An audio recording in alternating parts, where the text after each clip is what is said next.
All right. Welcome back to the Board Drill Podcast. As always, I'm Kyle Bradburn, your host.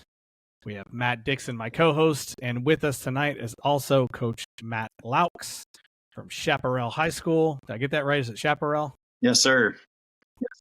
Chaparral High School in the great state of Texas. We're excited to have our first coach from Texas on here.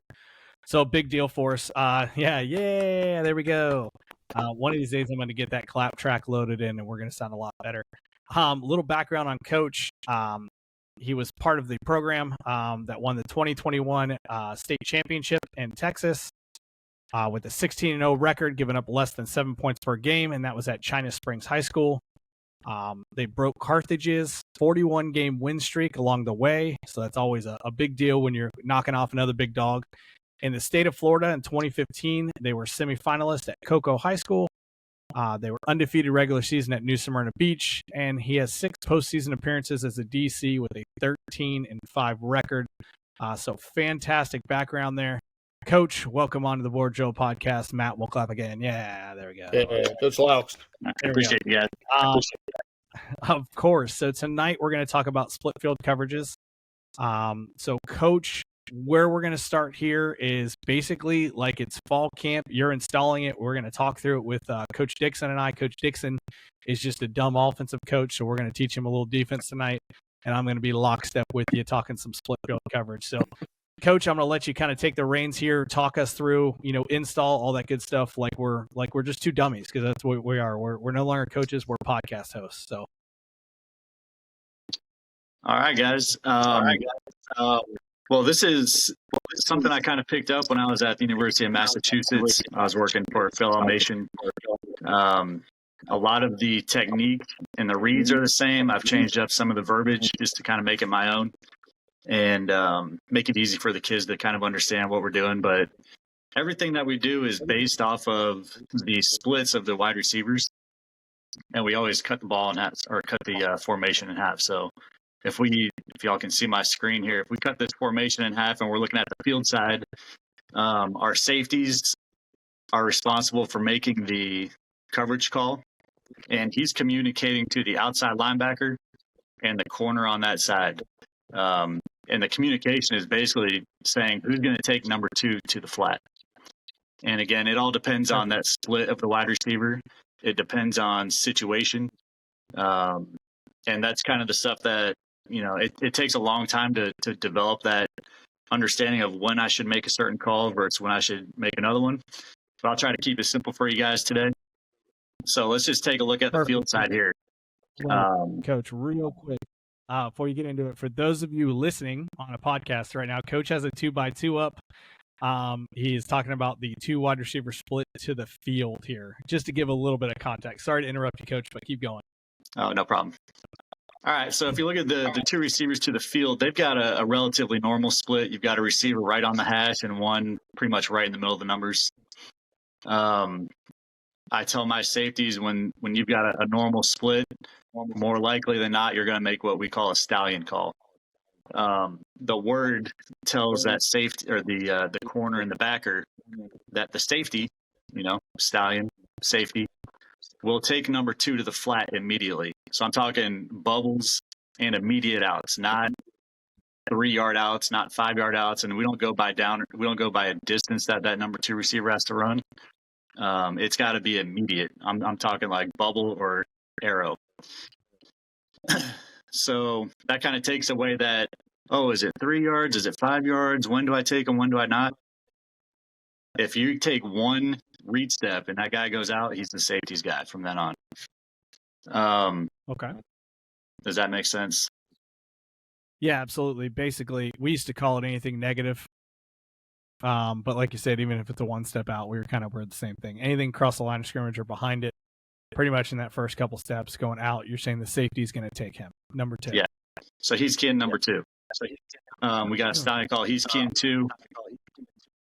Our outside linebacker, and if you're listening, there's arrows, or not arrows, but lines that are showing exactly what those guys are visually keying pre-snap. So our outside linebacker is keying the running back on his side, and he's also seeing the tackle for run pass.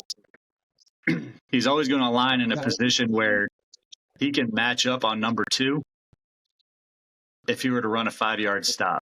Okay, he's going to be responsible for anything of that receiver, either inside immediately, anything that's 5 yards or up to 10 yards in and out.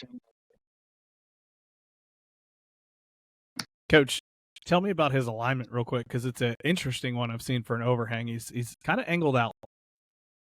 The way he's kind of angled here. Yeah, it looks like he's almost open to number 2 as opposed to maybe square to the line of scrimmage and all that. Is there a specific reason why you guys do that, just visually, or? I don't like the direction his toes are pointed. It's kind of hard to see, but they're almost pointed out, and that's because that kid's very pigeon-toed. So if you were to tell him to point his toes at the tackle, that's more like what you would want to see. Okay. But just his, physiological mechanic. More genetic, not schematic. Exactly. Now, if you look at the outside backer on the other side, his toes are pointed straight ahead. Again, I'd rather see them pointed more at the tackle, but if we do have their outside foot back so that they can take a read step towards the run, and then when they read pass, they're in a position to open up in that direction towards number 2. Perfect. So you can see he's got his visual key. Pre-snap is the number 3 receiver on his side. Post-snap, he is visually keying number 2, and you hear Cody Alexander talk about match, carry, deliver.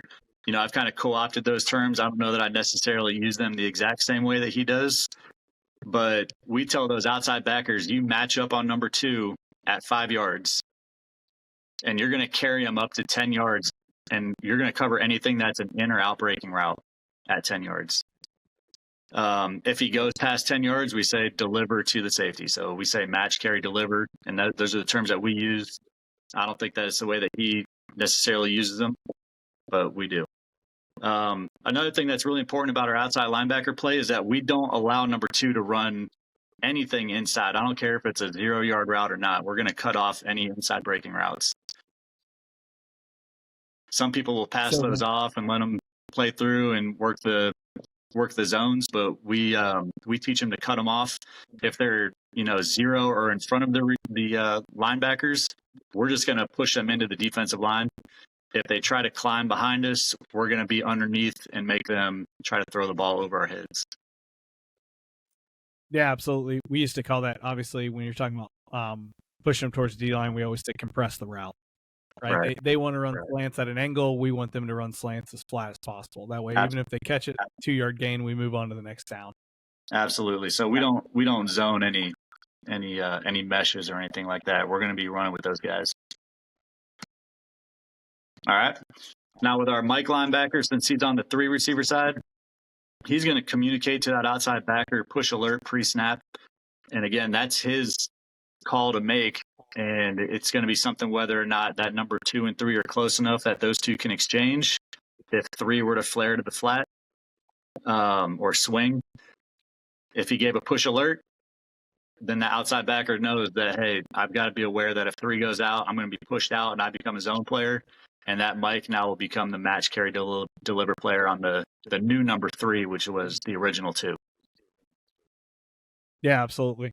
Now, when you tell that guy, the guy who gets pushed, your outside linebacker, is he attacking that swing, or is he truly zoning off and letting the ball take him to him? We're telling him to zone out and let the ball take him to the swing. So we want him to get in between that. We want to buy that outside or the inside backer a little bit of time to get to the number 3 receiver. So he's going to kind of hang in that window. The Mike will get there, and then we'll kind of push out. But it's truly a zone player. Coach, can you talk a little bit about the depth of your linebacker play from the formation? Yeah, so our the way that we play it, it's really based on, again, it's the split of number 2 for our outside linebackers. If he's got a normal split, we're going to be at about 4.5 yards off the line of scrimmage. That's basically camp rules. The wider he gets, the deeper they can get. The tighter he gets, the tighter that we have to be. So if that number 2 receiver that you see over here were to cut his split down to about right here, if he motioned in, you would see this outside backer creep up into that gap, because we tell those guys you cannot get dug out by a number 2 receiver for the run game purpose. They've got to be able to beat that crack. And we tell them, it's an ability alignment is what I tell them. Camp rules is going to be no more than 4 yards from the tackle, 4.5 yards deep. But once the games start rolling around, it's ability. What's your ability? How are you able to get to that gap? And if so, you can be as deep as you want to be, but you better not be able to get dug out by that guy, and you better show up for the quarterback run if that happens. So, again, I talk about camp rules all the time with my guys, but then I think that once the season starts rolling around and we start game planning is when we really start talking about, hey, where can you line up to give us an advantage pre-snap based on what they do? So our outside linebackers – sorry, go ahead. Go ahead, Coach. No, go ahead, Coach. So our outside linebackers, they're apex type players, I guess you would call them, and their depth is dependent on the split of number 2, the gap that's created there. Our Mike linebacker in our defense that we're running here is about 6 yards deep. That's a little bit different than some people, but it's all because of the way that our defensive line plays, and we're trying to make everything go outside of the tackles. So no matter what the blocking scheme is, in general, the ball, depending on what our defensive line reads, should not end up going inside the A or B gaps. So he's a little bit deeper, so he can just scrape inside out, run the alleys, C to D gaps, and just fly around. So does that mean into the boundary here? So you're an overfront to the field in this situation from what I'm looking at. So into the boundary, are you going to pirate that D in then to take the B gap and let it bounce, or how do you guys handle that? I didn't know we were going to talk about fronts, but hey, I think this is probably one of the best things about our defense. And honestly, this is something that I'm pretty sure it was the year or the summer prior to our state championship. We went down and we spoke to the coaches at Cedar Ridge in Texas, and kind of got what they did on their defensive line from them. And it's honestly probably the most intuitive thing that you can imagine. It's the thing that I used to yell at kids for doing. Coach Dixon can probably verify that, but we don't want our D-line to get blocked. We don't want our D-line to hold gaps. And if you look at the guys that we got down there, they're all former linebackers. All 4 of those guys used to play middle linebacker for us at some point in their career. So we tell them, you're talking about this boundary defensive end down here.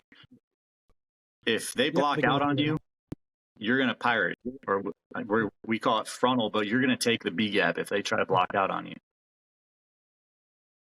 Yeah, no, I love that. That is the if you throw it into Saban terms, that's the Jimmy and the pony. It's the automatic 2 gap call. Yep. Letting you know that based off the chest or the butt of the tackle is where you're going to go. So yeah, that makes it very difficult on an offensive tackle, especially if they're running zone scheme up front, even if it's gap scheme. And now you get a down block from the tackle all the way across, and you got a guy all of a sudden trying to cross his face. It makes it very difficult for the offensive line. Yeah, I love what we do defensive line wise. It's it allows our dudes to make so many plays that, I can't tell you how many times these guys were unblocked, just because they were so quick and athletic. And it seemed like no matter what the offensive line tried to do, they were going to be wrong. But we're basically automatic, if you want to use those Saban terms, Jimmy calls across the whole front. Oh yeah, just give me those Saban terms all night, Coach. Yeah, and then the other cool thing is, if this guard, right, if let's say the left guard pulls and you got the 3 techniques guard right there pulled across the center, our 3 technique is basically going to pull across with him and end up in that other gap over there. So what that allows our linebackers to do is they're not reading guards. They're always playing C gap. Yeah. Okay, that makes sense. So we fit all the pullers with our defensive linemen instead of our outside linebackers having to read guards and scrape over the top and stuff like that. No, that's an interesting concept there, Coach. And I know it's a coverage night, but you know as well as I know that sometimes the coverage dictates the front, and the front dictates the coverage sometimes. And the reason why I asked that into the boundary here is because by letting that guy play some B gap, it allows that Will or whatever you call your weak side linebacker to be a little more apex there into the boundary.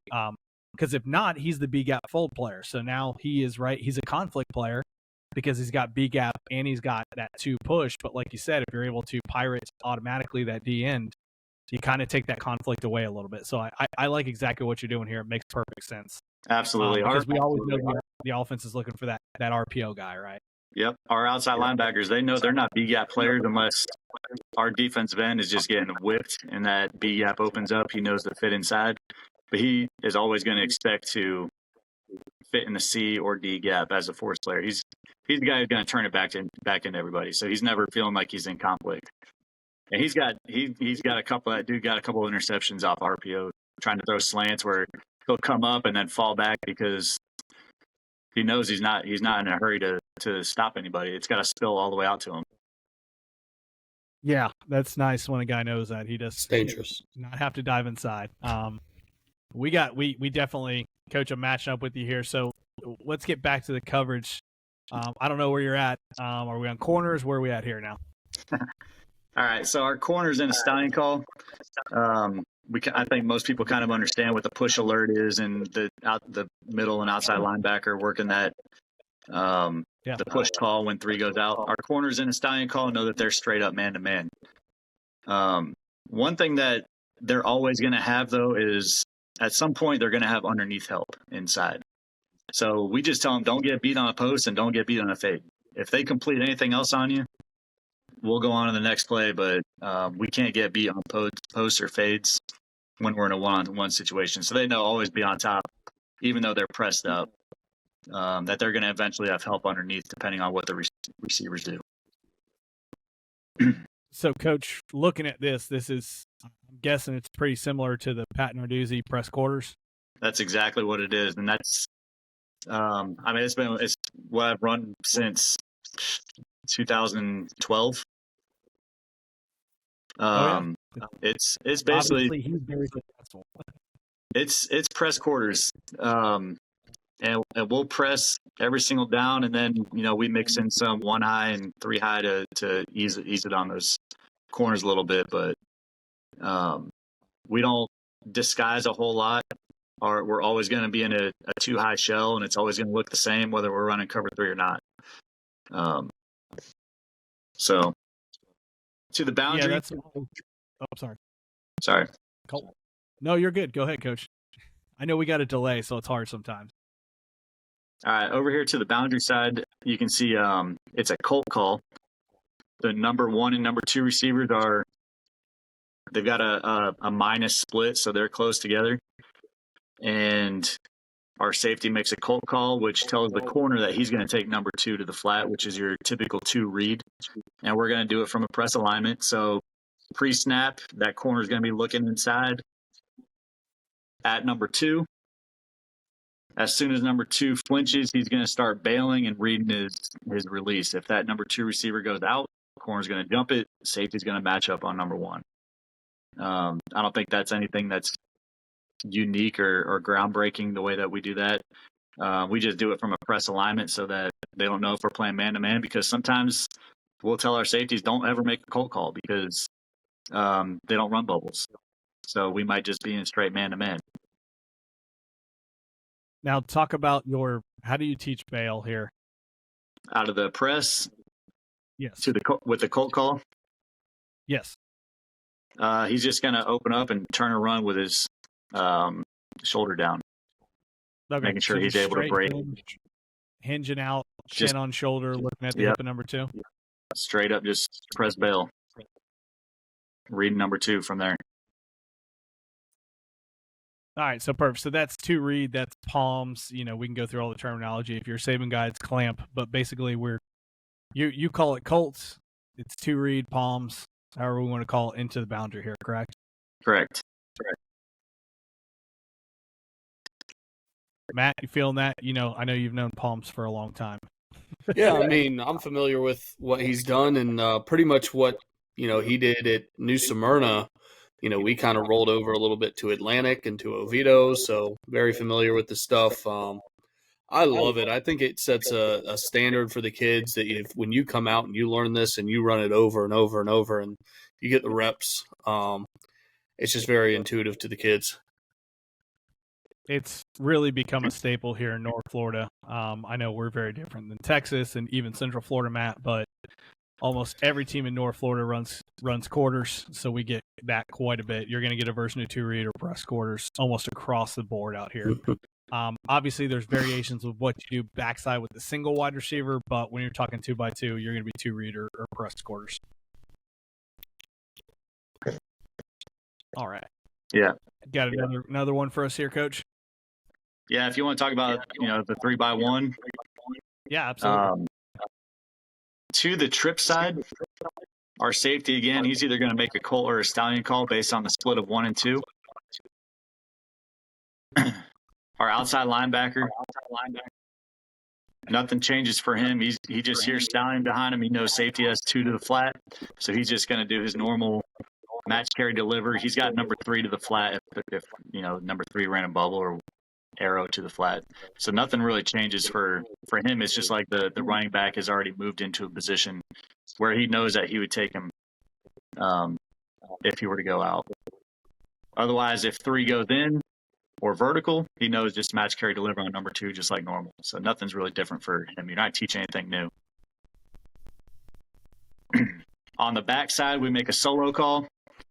I believe Narduzzi calls it yo-yo. You're on your own.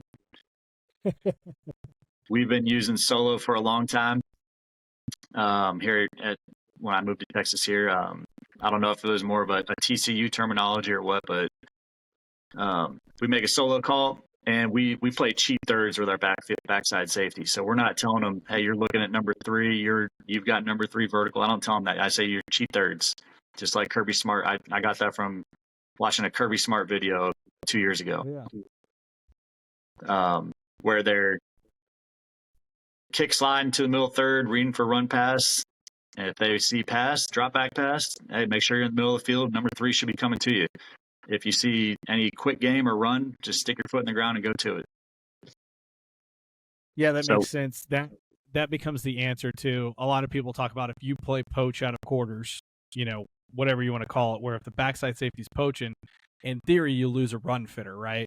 And so Kirby, because they run so much, well, they used to run a little more 1 high. Now they run a lot of cover 7 split zone. But Kirby and them talk about that cheat safety to still get that extra run fitter while also playing basically a version of single high. So it makes a lot of sense, just like you said. He is a hard run reader on anything drop back. He's going to play that, that 3-up kind of player. So that makes a lot of sense there.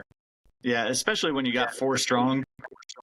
He knows that he is most likely not going to need to be a run fitter to the boundary. Just because the way we play our D-line, they're really not going to have a whole lot of – there's not really a way to get extra bodies over there unless they pull somebody. But if we ever have trips with the back set away from the trips, he's gonna line and he's going to be ready. Honestly, we see a lot of speed option into the boundary or away from the trips. So that's the first thing he's reading. If he sees fast flow coming at him, he's coming downhill. And that would just put our corner man-to-man on the backside, and our will would be man-to-man on the number 2 receiver, who's the running back in this case. So if that, just to get this right, so trips to the field, single into the boundary here. If that running back wheels, your will now has a man-to-man, and then obviously your boundary corner still has the wide receiver, correct? Right. Now you guys don't pass anything? Now, we won't pass it off unless they've communicated pre-snap, and that's something that we teach them. So if number 1 cuts a split down and they know that they're playing solo, then those 2 guys will banjo it. They'll banjo the corner will back up, and now we'll read it and play banjo out of that with those 2 guys. Yeah, absolutely. So hey, Coach, Go ahead. Okay, go ahead. Go ahead, Coach. Sorry, I got to keep looking down from my phone to my computer just because of the way it's set up. But you're all good. Keep rolling.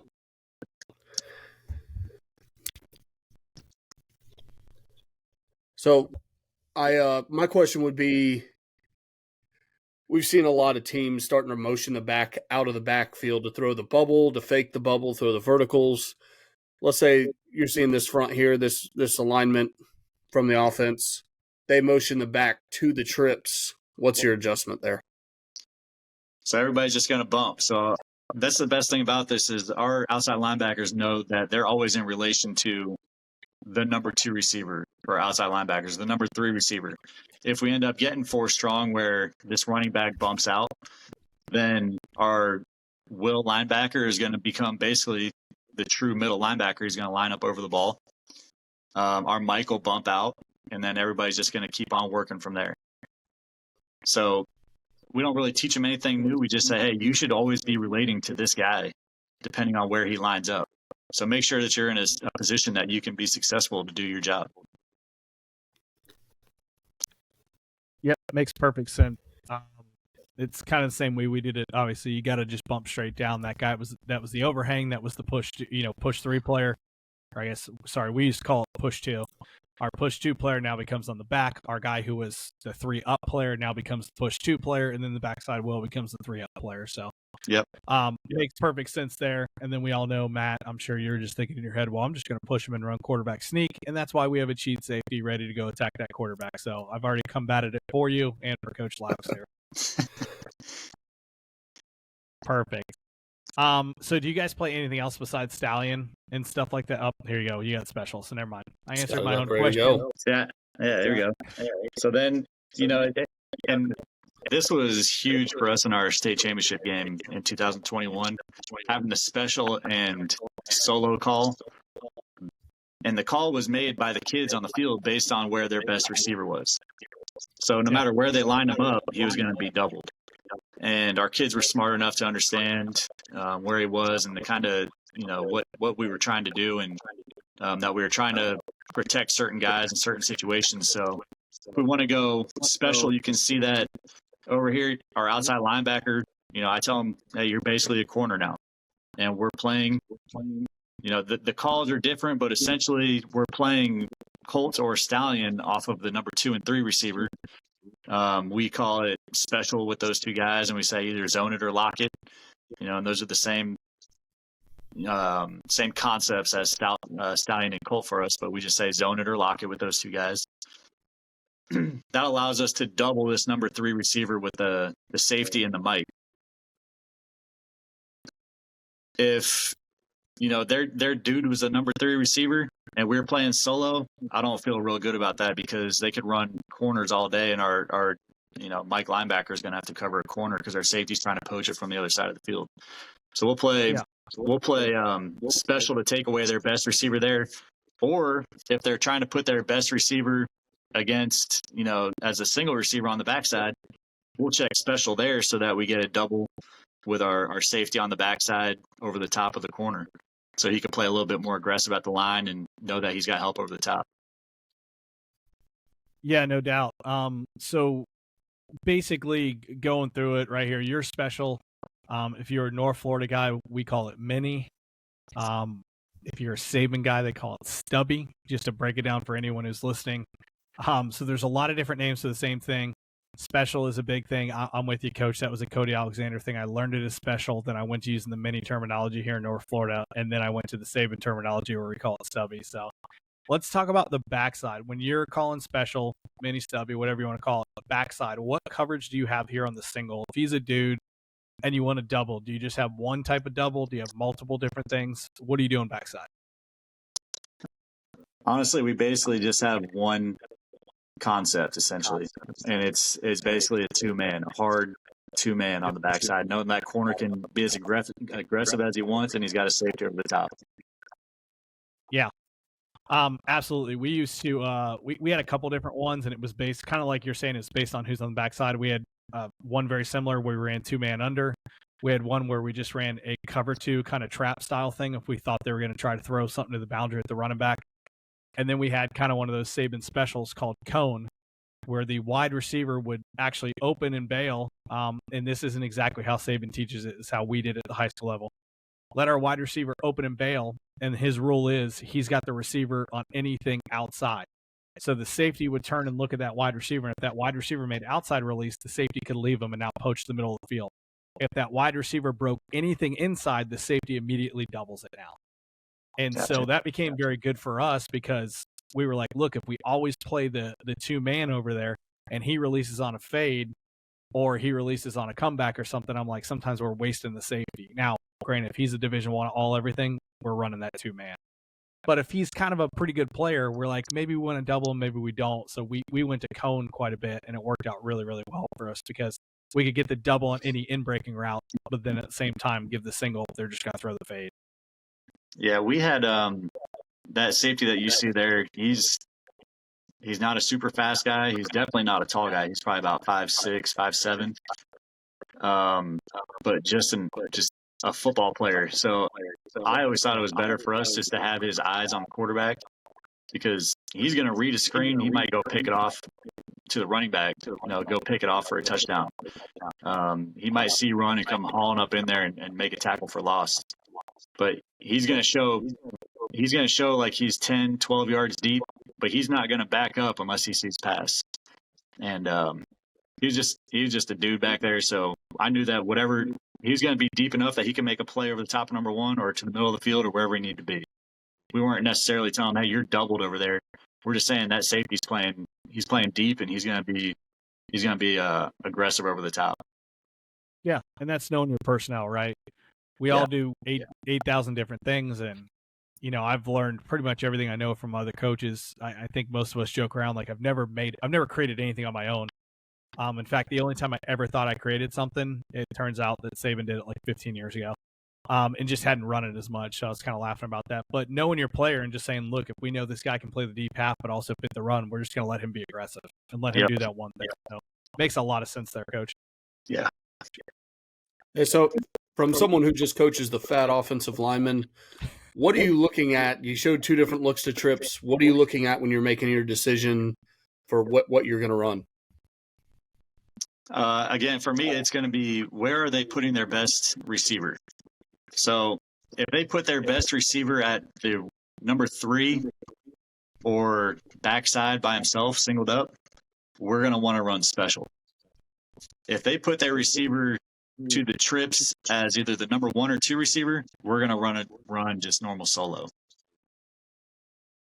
Because it allows us to get a double team on their best receiver in each of those different cases. Yeah. Makes sense. Real quick, Coach, before we go on to the next thing, what's the leverage of your safety here to the trip side and special? Is he inside leverage or outside leverage? See, when I pull these up, it's funny because I want to talk about that stuff, but those are like the little details that our guys that I teach our safeties, honestly, is that you've got to look at the spacing around you and know where your help is. So in this case, you can see that he's outside leverage. Yeah. Because he knows he's got the Mike linebacker, 2.5 yards inside of him. So why are we going to have 2 guys inside? He's going to be in position that he can make a play on the bubble because he made a lock call. So he knows that if 3 goes out, it's better to be a little bit outside leverage so that you can go attack it when the ball arrives. If you're playing from inside out, you might be chasing that guy to the sideline. And I go back to that state championship game. They put their best receiver. I think he's at Oklahoma State right now. His name was last name Fluellen. But they would put him at that number 3 spot and throw him bubbles. Well, every single time they threw that kid a bubble, we freaking tackled it for a 4-yard loss. So, and it was just because of his alignment being outside leverage. And we tell him, hey, if that guy starts running vertical at you, work back inside. But you're going to protect the out immediately based on your alignment and understanding that where's your help? Your help is inside right now. So if I were to go back to some of these other ones, you can see kind of a similar situation where I tell them, I can give them a general idea about where to be based on where the receiver is. Yeah. Like if the ball is on the hash and your receiver lines up on the other hash, you should probably be head up. If he lines up outside the hash, you should probably be inside. If he lines up inside the hash, you should probably be outside. Like you should always be closer to the hash than the receiver. But then the ball ends up in the middle of the field, like all the concepts that Coach Dixon drew up for me. All those doubles were in the middle of the field. So then those guys, hey, where do I line up now? Well, I kind of teach it. I don't know if it's like I've never coached basketball or anything, but I just teach them, hey, just look where the grass is and understand that whatever you called, stallion, colt, whatever, be in a position that you're supposed to be in relation to that receiver. So it kind of helps them understand where the guys are around them. And it gives them a little bit of ownership, and they kind of, they sometimes they'll mess with their alignment just to kind of make them think that they're doing one thing, but they're really doing something else. And I don't know, it's the details that I think makes what we do unique also, because some people say, hey, you're always 1x8 inside. I don't tell them like that. I'm real gray on that, and some people don't like it, but I'm kind of, I let the players make those decisions. Yeah, it makes a lot of sense, Coach. And, like you said, you have camp rules, and then you kind of deviate from them a little bit. And, we did the same thing. We were always like, look, you're 12x2. But as we got further out, I used to call it privileges. Once you got good at mastering things, you got privileges to freelance a tiny bit. Yeah. Right? Like, hey, it's supposed to be 12x2, but hey, man, if you're feeling it, like, you think it's going to be a run here and you want to pull the trigger, then inch up to 10 or 9. But just be right. And I kind of like what you're saying. I tell kids all the time, like, look, if you know it, I don't want you to hold up because you're thinking too much. But at the same time, you better be that guy that watches a lot of film and knows it. Don't be saying, "Oh, coach, I know it," and taking off in the wrong direction. So yeah, for sure. Yeah. No, I don't give them. I don't give them free reign to make reads or do anything unusual. Like they're gonna get all their keys off the reads, but as far as alignment goes, it's gonna be based off of their ability versus the receivers that they're seeing, and then the situation in the game. Is it 3rd and 3? I don't want you 8 yards deep. Move up to 6. Play the guy. Change your stance up. Square up a little bit. Maybe play catch man instead of pedaling.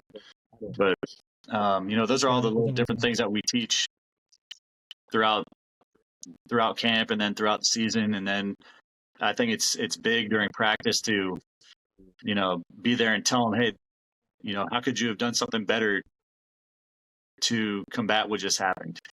Like if you just got beat on a 5-yard out and that's your responsibility, maybe you should have been more head up or outside based off of his alignment. And then they eventually pick up on that stuff. Oh yeah, they learn eventually. All right, where are we headed to now? I think we should go to the next segment. If Coach Laux, you're ready, let's look at some. Oh, we got some film. We gonna do that? Nah, this. Okay. Getting me excited, Coach. Something we didn't even talk about here. Coach Laux, we sent you.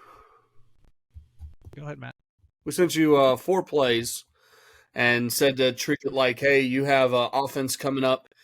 They've seen a team that runs quarters. Here's the 4 main plays they ran. And just kind of let you talk through if you saw these in your game plan, how are you going to approach this, right? So took some four basic plays that are known as quarters beaters, and just kind of threw them at you and see what your response is. Okay. I like how you flipped them the right way. Defensive perspective, because they were upside down last time when I looked at it. Well, I drew them up, obviously, for the offensive perspective. I flipped them, and I started going through them, and it was making me sick. I felt like I was getting dizzy looking at them upside down. God. Oh, I love this argument. It'll never die. All right, so just for the people that are listening, the first one, I'm just going to give you the physical routes. I'm not going to give you route combo. It's just a vertical on the outside, and it is looks to a 5 to 7 yard out route by the slots. It's 2x2. So go ahead, Coach Laux, take us through this. All right. Ball's in the middle of the field here. Of course, right? Yep. Outside backers are going to apex. They're going to be in an alignment where they can match up on that number 2 receiver at 5 yards. So to us, that 5-yard route is going to be dead. I mean, that's going to have to be a great throw to the outside. We both for the run and pass game, we tell our guys, do not allow anything to go inside. The middle of the field is nobody is allowed inside the middle of the field. Everything's got to go outside. So this is for us, those 2 out routes. that's going to be our outside linebackers matched up on those, playing inside out and underneath. They're going to be underneath those routes, playing inside out. So that ball has got to go through their helmet basically to be completed. Our safeties are probably going to be about, I mean, these kind of, looking at the splits here, probably going to be stallion calls, honestly, where the safety would have number 2 if he ran an immediate out. But in this case, since 2's vertical, that safety is going to be immediately vertical, and it's going to look like 2-man. He's going to be getting as deep as he can with 2 running at him, trying to create space. And then once he sees number 2 go out, we become zone players.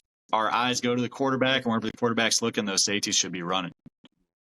So those corners, obviously, we already talked about how we tell them don't get beat on fades or posts. Corners should be over the top, and those safeties should be able to run and at least help somewhere on that fade if the ball was thrown to them. If it's an underthrown ball, they should be there. Back shoulder, they should kind of at least be there to help make a tackle if it's a completed pass. But we should end up with double teams on the outside receivers with our safeties and corners, and our outside backers will be matched up on those 2 out routes. There you go, Coach Dixon. If you want to know my flip side from Coach Laux, I was not as much press quarter, so we're probably in palms right there. So we're just doing the typical interchange. So that corner is going to be, we typically played him 7-by-1. He's going to be squared up, kind of open. Yeah, I say squared up, but kind of open, squared up stance, if that makes sense. He's going to shuffle out. Our corners will end up taking the 6 to 7 yard out route by 2. And our safety will exit as soon as 2 makes that out route. Our safety knows he's got to exit a 1. We teach our safeties as they're in their shuffle. Once 2 goes out, I have to exit out at a 45 deeper degree, looking to get over top to go of 1. We're always thinking 1's running to go. He sits down on a curl, great, but in this case, we're doing it like he's running to go. So we're running that palm stuff, and that's how we're reacting. So the corner should be on the out route, the safety should be on the go, and it turns into cover 2. We're trying to make you throw the whole shot there, and hopefully either our safety's good enough to make a pick or make a knockout shot that inevitably would get a flag in today's game. Yeah, that's what typically offensively we're looking at is, can we hit the whole shot against a palms look? Obviously, Coach Laux playing where you're going to end up double covered downfield takes away a lot of what we're trying to do there.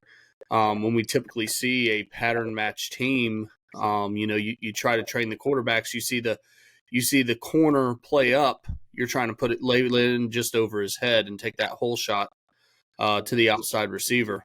If they're going to double cover that, you're going to try to have to beat that outside linebacker. And that makes it tough. Like you said, Coach Laux, you play underneath it. That makes it very difficult throw. Yeah, and I think the way that we play our defensive line allows us to do that with our outside backers. Like Coach talked about earlier, it's if they got to play the B gap, you're not going to be able to do that. But we are almost playing 7-on-7 anytime they're throwing the ball, to be honest. And it takes a lot of reps, it takes a lot of time, but I try to tell the safeties, make as few cold calls as you possibly can, because I can't stand when the corners say, I didn't know, I didn't get the call, I didn't see it, this and that. Even though we communicated pre-snap and post-snap when that guy does go out. For us, if we were playing Colts, our corners would not cover that. Our outside linebackers would still cover that. I talked about those Colt calls are saying you only got 2 if he runs a bubble or an arrow. You don't have 5-yard outs. That's our backers. But again, our defensive line, the way we play those guys, allows us to do that with our backers. Yeah, no, that makes perfect sense. We were obviously when we ran palms for a reason. We wanted to commit 7 to the run, let those backers be a little later on that pass stuff, and kind of how we looked at this point of view. That deep and outside shot, because hopefully we're making that guy wide and everything, is the hardest shot to throw in high school. For sure. Now, quarterbacks are getting a hell of a lot better, so it's becoming easier and easier shot, right? 8 years ago when I coached, a lot harder for quarterbacks to make that throw. Nowadays, every quarterback, can throw off their back foot in a perfect spiral, fading away and doing all that crap. So it's become a little less and less, and that's why we went to some other coverages to complement palms and stuff like that, because we found out the guys were getting really good at throwing the whole shot. So we had to combat it by doing some press quarters or doing some rip liz or some of these other things. But I'm with you. We always got in a too high set, even if we rolled rip liz or something else, and we tried to make it look the same every time. That way a quarterback was never quite sure where to go right away. So, Matt, do we want to hit the next concept? Yeah, let's go to the next one. I'll walk us through it. Perfect. So the next one's a version of Y cross. I know Kyle hates this version. What I call it, but Not Y cross. basically you're looking at a boundary flood concept. I guess there's no boundary here since we're in the middle of the field. My fault, guys. Where our outside receiver to the play call is running a go route. Our number 2 has a rounded off 5-yard out. Backside, our inside receiver has a crossing route where he's trying to get under the first linebacker over the top of the second one. And outside of that, we have a dig following it. So working shallow from boundary side to the field. Coach Laux, you want to start this one off? Yeah, I'll go ahead. So the fade and the out, that's going to play the same way that we just looked at. Doubled up on the outside fade with the safety and corner, and our outside backer taking the flat. The Y cross that you got here, the under Sam over Mike, you saw him. One of the key terms I think that's really good for our safeties that I use is mirror number 2. And it kind of prevents this from happening. So let's go back to our outside linebackers rule. Don't ever let number 2 inside. So number 2 is trying to go hard inside of you. He's trying to go under you. We're going to try to wash him into the line. We're not going to let him do that. Now, are we 100% successful at that? No. So that's why I tell our safeties, make sure you guys mirror 2. If 2 goes in, you can't just assume that he's going flat across the field. So we'll shuffle in with a guy. If we have to turn and run, we'll run with him. We'll crossover run or like baseball type run. But we're going to keep our eyes on that guy until one of those linebackers have picked up the route. Like not near the guy, but they've picked it up. They know that he's there and they've picked up the route. So if that guy were to get walled off by the outside linebacker because the outside backer did his job, the safety knows that route's dead and he'll get his eyes to the quarterback and then become a zone player, hopefully driving and helping on that dig by number 1. Let's just say that the outside backer did get beat. That safety's mirroring him. He sees that receiver's open. He's just going to take off and run and go try to catch up to him. So he's going to go to try to attack that upfield shoulder, try to get on the other side of him. He wants to pretend that he's running the route from the top down to be in a position to make a play on the ball. Our backside safety, or not backside, but corner on the backside, he'll be manned up on his own unless that safety has helped him. If that outside linebacker did get beat inside, he's screwed anyway, so he's just going to work back into the zone. There's always going to be somebody there to help him out. Now, I go back. Let's go back to the front side of that play, I guess. So I said that safety is going to be doubling the fade. In reality, once 2 goes out for us, he becomes a zone player. So his eyes go back to the quarterback. If the quarterback's looking to throw the fade, he's running to the fade.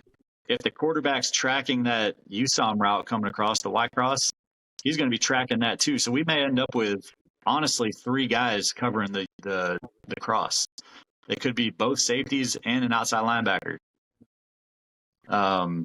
depending on how those guys feel if they matched up and how their eyes are tracking the quarterback's intentions. But the most likely route that would be open on this would probably be that dig. Always. But I mean that did both. And can you talk about your Mike linebacker play and what your Mike should see and how he should react to this? Yeah, so the Mike's reading number 3 here, the running back. You don't have any lines on that guy, blocking. So I assume he's blocking. Yeah, assume he's blocking. We're assuming he's blocking. Yeah. So we can do 2 things. Either we can green dog that backer and make him add on to the rush, or Coach, you said green dog, yes. Or sorry. Or he can become a zone player and read the quarterback and track the quarterback's intentions too. And we might have 4 guys underneath that. Or if the quarterback's looking at the dig and everybody else is running with the cross, he might be running to the cross or the dig. The Mike just becomes a zone player when he doesn't have anybody to match up on. Love it. Good stuff. All right, I'll go. First off, for those of you listening don't know green dog, so the green dog is the guy that's responsible for the back. If that back blocks, he now becomes in the rush path. It's a fantastic thing we used to do on blitzes. So if we win a 0 blitz, if we ran a 6-man pressure and another guy stayed in, so for instance, we go 6-man pressure, the running back stays in to be the 6th guy to pick it up. Whoever had that running back man-to-man now joins the pressure if that running back is blocking. So if you block with 6, we bring 7. If you block with 7, we bring 8, so on and so forth. So green dog is a fantastic term. It is an old school Florida State term. I know it comes from other places too, but just that's one from Coach Laux. All right, so going from the Palms to read perspective, we know how to play the out and the go. The corner is going to end up on the out. The safety is going to end up on the go. Now for the cross, we played it a lot different than Coach Laux. We actually weren't super big on banging wide receivers with our backers. And our reason was like this, because it goes back to knowing your kids. Our safeties and corners struggled when guys' routes got interrupted in reading because we're doing so much exchanging with palms. So our safeties rule, and we had to define this because we got beat on this route, was your man is only under, meaning you can give him up if he goes under 2 backers. Not 1, but 2. Because what was happening was that, just like Matt said, he's going underneath your Sam or your nickel, and then he's getting vertical, and our safety was cutting him loose, and now there's no one there to cover him. So in this case, he goes underneath the nickel. He's above the mic, so the safety's going to run with him as well, and then the corner is going to end up man-to-man on the dig. Now, because our nickel or Sam or whatever you want to call it on the backside had just let that guy go on an under, he's now going to be able to fit the inside portion of that dig. And our Mike, just like Coach said, may be freed up and may end up running with this Y cross here, depending on what 3 does. And then on top of that, backside that Will, his rule is when he gets an out by 2, he's thinking curl by 1. Because 1 went vertical and the safety took him, he's sitting in that curl window. We always teach him, if you have no work, turn and hunt the dig. In this case, he'll end up hunting the Y cross because he'll think that's a dig. So just like Coach says, we're going to end up with a natural double team on the dig and the Y cross if we run it right. Your best shot, again, is still going to be to throw that whole shot to the outgo against us in palms. So that's my little rundown of how we would cover this version of Y cross. Hey, Coach Laux, you used to have I remember being check Denver to empty. Oh, yeah. You still doing that? I'm not, but I've, you know what the Vikings are doing now with all their hot stuff. I started doing that in 2021, funny enough, and then we went on to win a state championship. And I got it all from watching Pitt during COVID. It's Narduzzi through and through. I saved all their games on YouTube TV. I went through and charted every single third down scheme that they did. And there are probably about 4 to 5 different things that they do with their fronts, and everything was the same in the back end. And I was like, this is too easy, and they're getting 50 sacks a year. Why isn't anybody else doing this? And I installed it that year. We ran about 3 different blitz paths out of it with the 6-man front playing, and everything looked the same in the back end. Our linebackers lined up the same, except our Mike and our Will walked up to give us a 6-man front. Our nickel lined up the same. The safeties lined up the same, no matter what. It looked like we were playing quarters with a 6-man front. And our safeties would just stand there and stare at the quarterback and make plays. And our corners would play deep thirds, and our nickel was a middle-of-the-field safety. But I liked it because it allowed us, for that nickel, he wasn't immediately dedicated to the middle of the field. If he saw a run, he's going to stop, and he's going to come up and make a tackle. So we only had a middle-of-the-field safety if it was a drop-back pass and the quarterback had time, which rarely they do. So it was awesome. It was, you could say it was cover 3, but it's only cover 3 if the quarterback can hold on to the ball long enough. Otherwise, it was like a cover 2. But like it's the Narduzzi 2 under 3 deep in theory, correct? That's exactly what it was. I mean, it was just it was exactly how they ran it. I kind of honestly just watched it over and over again, and what their defensive line did and how they reacted to blocks and stuff like that, and just taught it to our guys, and it was huge for us. And then the best part about it is you do that, and then you play drop 8. Yep.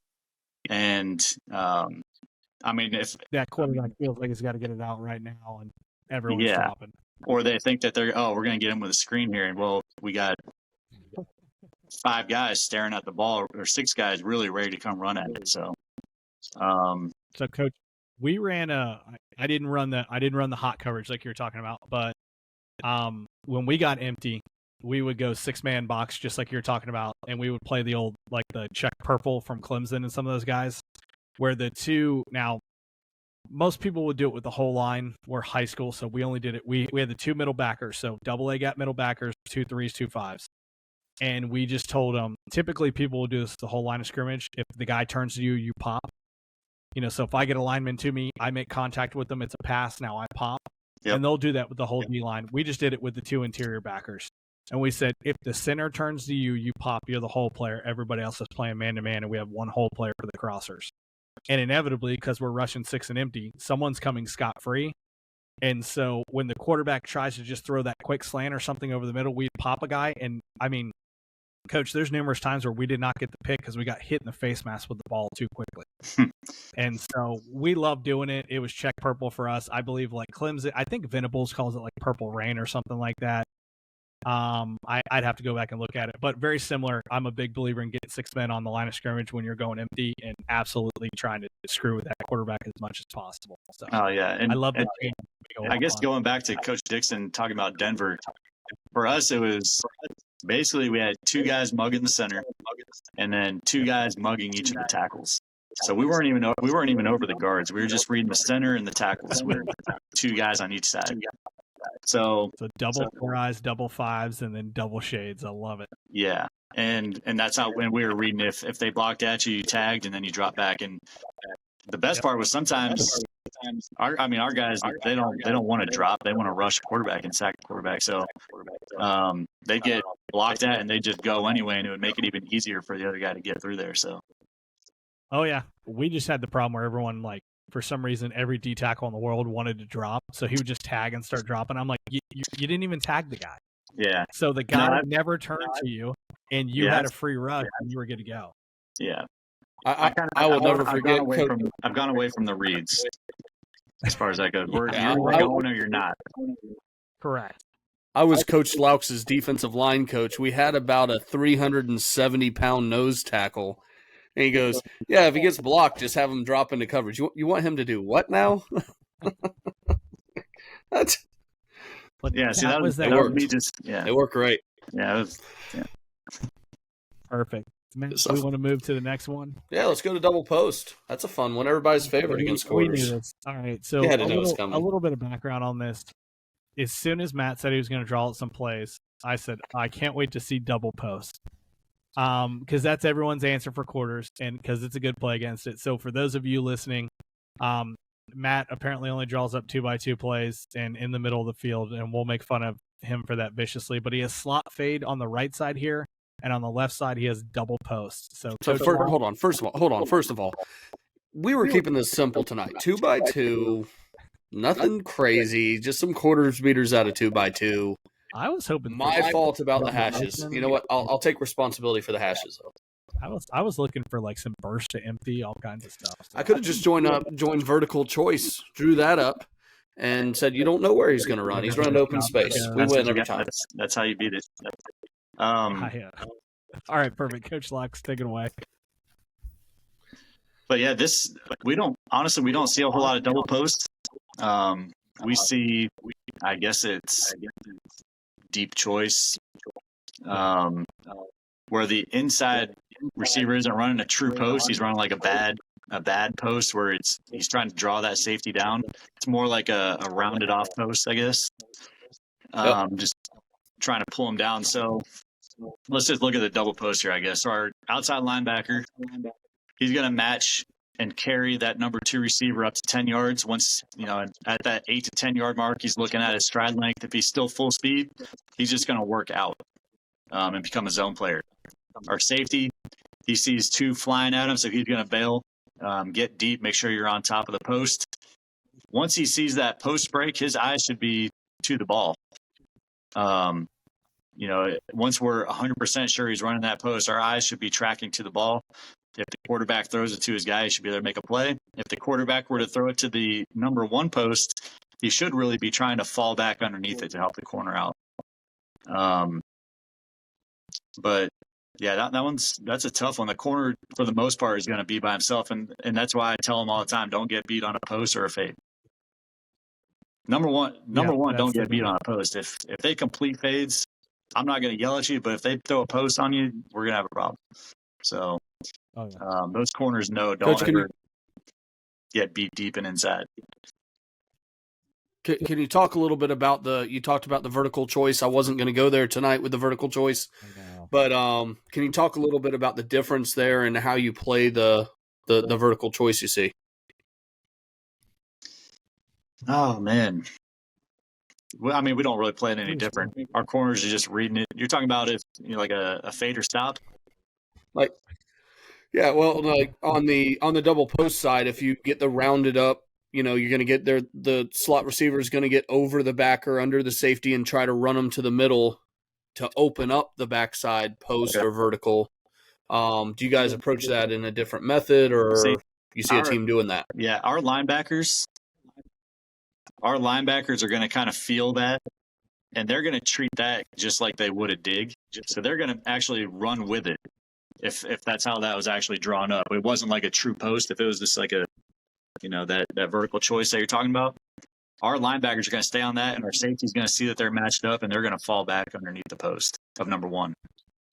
So that's kind of how it typically works for us when we see something like this, where the outside backer ends up playing number two, and our safety's over the top, so it's going to, again, look like two-man. But our corner should be on top of the post. Our safety should be underneath the post. Yep. Perfect. Matt, in case you're wondering, Avery calls that a fat post. A fat post? Yeah. He says that kind of rounded one on the inside, they call it a fat post. So you got the fat post. Yeah, we've had, I don't know. Guys I work for, they call them, or not. I know for sure we run bad corners when we want to throw posts to the other side out of doubles, where, they just draw the safety into thinking, oh, man, you got them covered real good. Get them out of the middle of the field. But that's kind of what they do with this too. But, we're seeing them trying to actually throw it to that guy now when he just starts running across the field pretty hard. Yeah, that gets back into the Mike McDaniel, just throw it to grass and let the wide receiver chase it down. Yeah. That we see a lot with people. It's like, look, we're not even going to train our quarterback as much. I'm not saying this is what Mike McDaniel, please don't have someone that's a Dolphins expert call me up. That's not what he's doing. I'm just saying in general, there are a lot of offensive guys that are teaching their quarterbacks sometimes is you don't have to read a whole lot, throw it to the empty space and let your wide receiver run to it, especially if you have a guy like Tyreek Hill. Yeah. But please don't. Well, I guess never mind. If you want to engage this podcast and call me an idiot, just go ahead and do it on YouTube. It'll be perfect. We need some engagement. That's what we've seen, though, teams doing with the vertical choice for years now. Yeah. Jeff Lebby's done a great job of it. Throw it to open space. Let the receivers go make a play. Yeah, and the vertical choice is a lot of times against quarters, you're getting a lot of shutdown routes. And I've learned this from Avery. Laux. There's a guy that's really close with us here. He's the offensive coordinator at Bowles here in Jacksonville. And when we were at Oakleaf together, we were a vertical choice team. And so I learned, I can't tell you I know every intricacy of it, but I can tell you a lot of times we're in quarters, I got so tired of seeing the 10-yard shutdown route thrown right in front of our face and just get pissed at it. And they were good at it. I mean, they were like, fine, your overhangs are going to sit on 2. Fine, we're going to throw the shutdown to 1. Fine, you guys are going to expand to 1. We'll throw the shutdown to 2. And they got really, really good at it. So. Matt, going back to if we're in palms coverage to the double post, it's going to end up looking like man-to-man. The corner is going to be on 1. The safety is going to be on 2. Our overhang is really not going to get in the mix here because, again, like I said, we're different than Coach Laux. We're pushing 2 to the flat. So while our guy gets a little more depth, it's going to end up being man-to-man. And I'm the same thing with Coach Laux. We teach our corners from day one. Learn how to defend the post because it's the thing you're weakest against. And so post, and we also teach them the same thing with the slant route. Learn how to play the post and slant, and we teach them all the time. They're nothing more than a PBU, guys. Don't ever think you're going to get an interception on it because you're out leveraged. And so even when you're stimming into it, it's a pass breakup. Now they're, of course, right, you teach that, and then the first game, some kid gets a pick on a post. So like, Coach, I thought we'd never get a pick. And you're like, yeah, whatever. But we teach, hey, you're going in, you want to punch that ball out, and we want to get a pass breakup on those slants and those posts. So I think, Coach, we're semi close there, but obviously you have the guy that carries a little more vertical so that you get a little extra help in a more of a pressed quarter situation. Slot fade's going to be pretty dead against quarters, Matt, so we can just move on from that. It's not a quarter fade. Agreed. Well, you got to draw the backside safety away. Yes, you do, I guess. Yeah, we'd end up doubling that with our safety and corner. Even out of the press quarters, our corners know they're not going to throw a 5-yard stop on you out of press. So once they ever get a stop, they're going to bail and play zone. Yeah, I assume your outside linebacker working out on that. Yeah, so once 2's working out, his eyes should see the 1 stopping. Our outside backer's going to work to that. Yeah, and we just gave a call for it. We just yelled smash no matter what, anytime there was a hitch by 1, because it was only a communication to the outside backer to go take the hitch right now. We had a no cover zone with the corners, so any hitch or any under right now, not slant, but under, meaning like you, Coach, you said like a 1-step under route. We either gave a smash or a China call, a smash or an in call to let that outside linebacker know. If he got an in call, he opened up and wait for the in to come to him. If he got a smash call, he knew just to turn and sprint to the flat where the hitch was. So that was our communication on that. So kind of similar, but a little different. Matt, do we have another one? Yeah, let's go to Dagger. I think we got one more. The old Dagger. This is Dagger the Concept play that everybody runs on Madden. Dagger. I don't know. I haven't played Madden in a while. 6 years. All right, so our Dagger Concept to the, now we're going to get in a 5-man route, release the back out of the backfield. There we go. Basically just having the dig seam. Some people run it as a dig post. Either way, getting the same idea out of it and back releasing to the flat to try to pull and hold the outside linebacker. And on the other side, you just have a basic smash concept. So 1 dig, 10-yard dig, 2 has a seam, 3 has a flat route to the 3-man side. Then backside smash.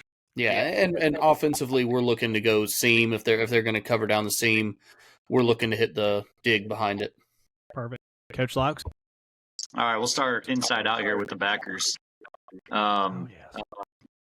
With the departure angle of that number 3 receiver, the Mike's going to give a push call to our outside backer. Outside backer is going to zone out at about 5 yards, just become a zone player, eyes on the quarterback. He'd be responsible for that flat. He should be hanging in that dig window for a little bit, so it can't be thrown right away. Mike linebacker, after he gives the push call, should be working towards number 2. He's got match, carry, deliver. Once number 2 is still in a vertical push past 8 yards, he should be looking to zone out. So he's going to work out and get underneath that dig. The corner and the Mike will end up double teaming that dig with the corner on top, Mike underneath. And then that safety is going to end up playing that number 2 receiver vertical past 10 by himself. Smash side over here. Corner pressed up. He'll cover number 1 up to that 5 yards, and then he'll sink off into that hole for the corner route. Our outside linebacker, and this actually, people don't think this will happen, but our outside linebacker actually intercepts these corner routes more often than anybody. Because the way that we teach them, you match, carry, deliver, and if that guy's going past 10 yards, you go out. So once our outside backer is going to match up on 2 at 5, carry him up to 10. He's going to feel him going out, and he's going to work out and become a zone player, and he'll just go pick the ball up underneath. Really, we're probably not going to end up covering that number 1 receiver out there running the hitch, but end up with a slight double team on the corner route, and the guy making the play is going to be that outside backer. Yeah. Palms is so similar here. On the smash side, real quick, the corner has no cover zone on the hitch, so he's going to do exactly what you said, Coach. He's got a sink technique where he's going to just sit in the middle of that hitch and that smash, looking to really poach the smash from the outside. He can come down and make a tackle on the hitch. We tell the kids all the time, look, if a team wants to throw 20 hitches down the field, let them do it. Still haven't met an OC that's done it yet. So obviously the safety's coming inside out on the smash on the corner route. The corner is feathering back and playing that sink technique. So we basically have a natural double on the corner route. Our will backer here would be the one that's pushing 2 to the flat. So he would get that smash call. He'll sprint to the flat. On the front side, the Dagger Concept, just like Coach said, our Sam nickel is going to get a push call. He's going to end up in the flat. The mic is going to replace kind of that hook curl window. And like we said, if you have no work, you always hunt the dig. There's the dig. The corner should be outside on the dig. The mic will be inside on the dig, and the safety gets the vertical by himself. So actually 2 different coverages that work out almost the exact same way right there. Obviously, they're in the same family of quarters, and so this is where they kind of intersect right here on the Dagger Concept. They get almost the exact same coverage with different alignments.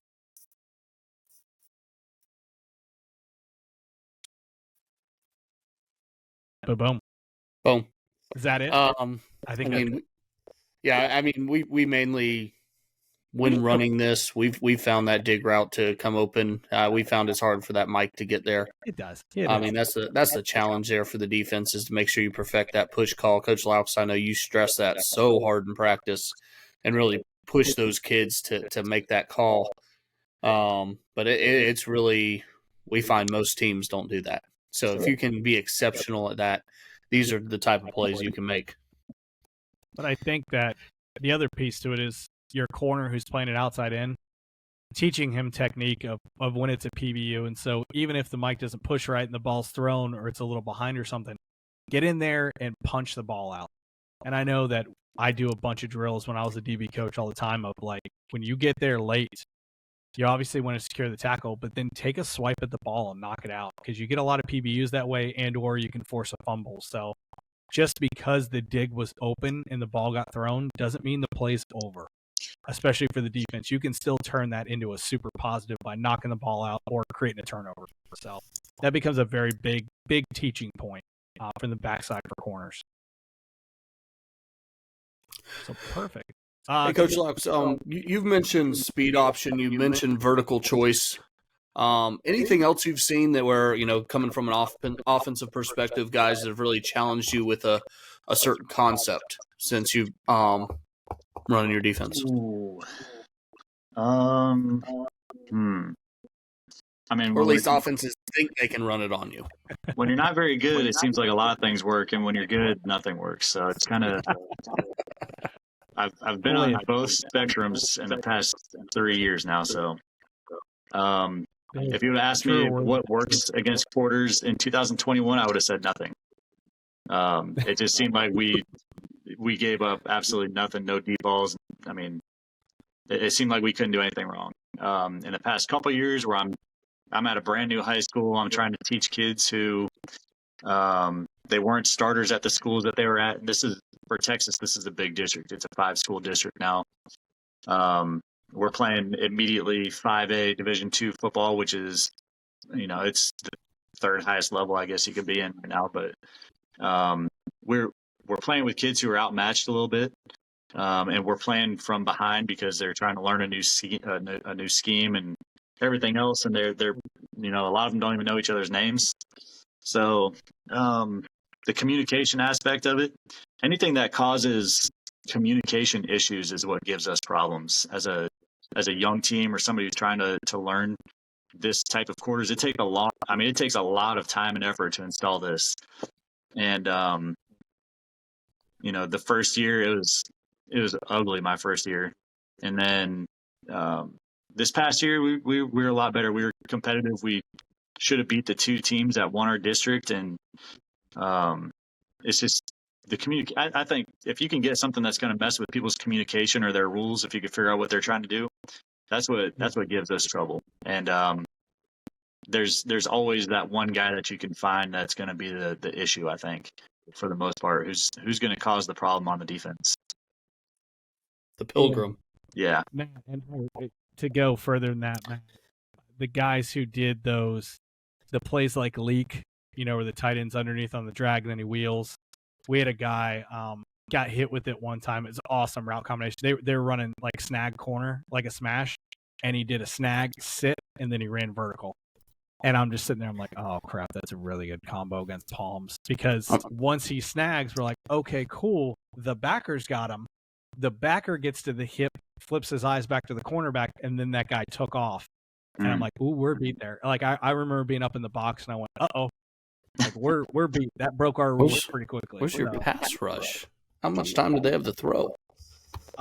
This was against it was against a coach that maybe we're going to get on the podcast, but they ran it pretty quick. Our pass rush was pretty elite that year. We only gave up, 14.5 points per game. But they executed it well. It did not go for a touchdown, but it went for a first down for them. So, but it was the oh shit moment, right? I was like, oh, we're not good against that. We're gonna have to talk about that on Monday in practice. So, so Coach Laux, this is our way of punishing coaches that have not watched every podcast before they come onto our podcast. Not that we actually expect that, but we're gonna ask you a question. And we ask every coach this question. So you can have as long as you want to think about it. It is a tough question. But we ask every coach that comes on the podcast, what is the best thing you or your program does that no one else does? Or what's the most unique thing that your program does that people should know? It doesn't have to be scheme. We're talking, it could be a drill. It could be fundraising. Yeah. It could be a drill, fundraising. It could be a whatever. No, Like, I don't know that great. it's. Here we go. I don't know that it's necessarily unique. I mean, it's definitely becoming more prevalent, but Tony Holler, Feed the Cats is an absolute Yeah. game. There it is. Uh-oh. I'm just, you know what? I'm leaving. Yes. Oh man, Coach, I love it. That changed the program at China Spring. Now, China Spring is historically very, very, very, very good, but we were missing the speed factor. We had great football players, but there was always teams that were just a little bit faster than us. And once we started this, it took us, just 2 off seasons to get through this. And they started when they were sophomores in that senior group. Man, it made such a difference. We had so many kids. Unbelievable how many kids we had running over 21 miles per hour on defense. I think probably 10 out of the 11 ran over 20. Our biggest guy, he was like 6'1", 270. He ran over 20 miles an hour. I mean, we just had so much speed that nobody could get away from us and nobody could get a big play on us. And that was the biggest difference in my opinion. And Coach, I believe in it. I love it. I am. We went into this, and again, the same guy I was talking about, Coach Avery, had pioneered and started doing it, and I was super old school. I'm not gonna lie, and I'm like, that doesn't work. We're not gonna be in shape. Matt's doing it again, and then I bought all the. I said, screw it. I'm gonna dive headfirst into it. It's scientific. I bought all the Tony Holler stuff. Ended up being the head track coach, and we incorporated it. Coach, we got free lap. We got it all. Do you guys use free lap? Oh yeah. Dude, we got free lap. We started doing it all. In the school I was at, we had a concrete track. So Feed the Cats was even better for us because of the limited amount of sprinting. We had less wear and tear because we're running on a concrete track every day. We put it in, same thing. I had freshmen running 21 and 22 miles per hour. I've never seen a jump like that. And our kids were more explosive. There were less soft tissue injuries. Our kids were fresher in the fourth quarter, and no one could understand. We're like, oh yeah, we just don't run very much. And they're like, what do you mean you don't run very much? I'm like, we don't run very much. We run fast. And it's been a huge thing. So Laux, here's our way too. Yeah, I got it up right now. This is what it looked like for us, our state championship year. I was wrong. You ran 1966, but these are the type of speed that we had on the field, and this is all free lap. Love it. So it's, and so this became huge. And Coach Laux, my goal is to get Tony Holler on this podcast. I'm sure we're going to need a lot more followers before he'll come on. But I want to get him. Nose was as fast as your will. Is that what I'm reading? That's for right. Miles per hour. So we're talking about, Coach, is this on the 10-meter split?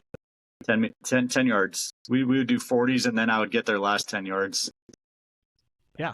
So, Matt, this makes sense. Once they're up to full speed, we're taking that 10-yard split, and you'll find out that guys can get in the 20 mile per hour.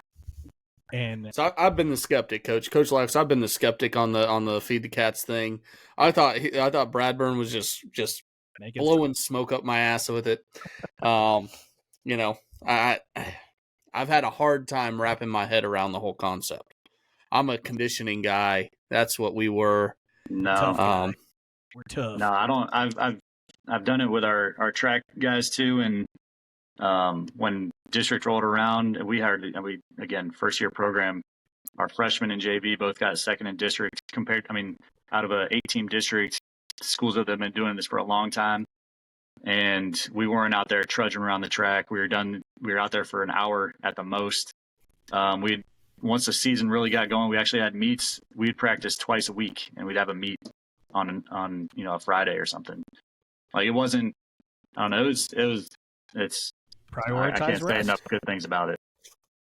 All right, we'll get into this on a different episode. Coach Laux, we're gonna have to have you back on to talk about. Yeah, we got to have you back on now. You're a cat. Maybe the computer will Row. at that time. So You're a bobcat. all right. So wrapping it up here again. We hope everyone got something out of this. We talked some press quarters and some 2-read tonight. Again, if you would like to contact us, please reach out to us. It's the Board Drill Podcast at gmail.com. You can follow us on Twitter at Board Drill Pod. We're on Facebook and Instagram, Board Drill Podcast. If you have any questions for Coach Laux or for me or Matt, please email those in. You can DM us any way you want to get in contact us. Please reach out and let us know. And again, if you'd like to see any particular guest on here, like I just told Coach Laux, I'll call anyone. They'll probably say no, but I'll try to get anyone on here that you want to. Or if you're interested in coming on the podcast, please reach out. From me and Matt, Coach Laux, thank you for spending tonight with us. We really do appreciate it. We hope you have a great break and a Merry Christmas. Isn't this going to air after Christmas? Oh, well, it's before Christmas. So, all right. Well, then we'll do it like this. From me and Matt in the Board Drill Podcast, Coach Laux, thanks for coming on tonight. Have a great evening. And hopefully you had a fantastic holiday season. Great Easter.